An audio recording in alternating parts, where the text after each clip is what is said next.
Hello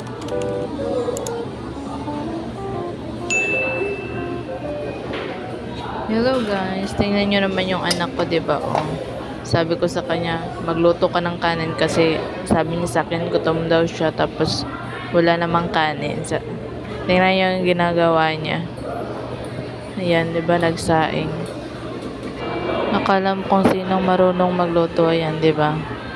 Ayan, tingnan nyo kung alam niyo ba 'yan ginagawa niya.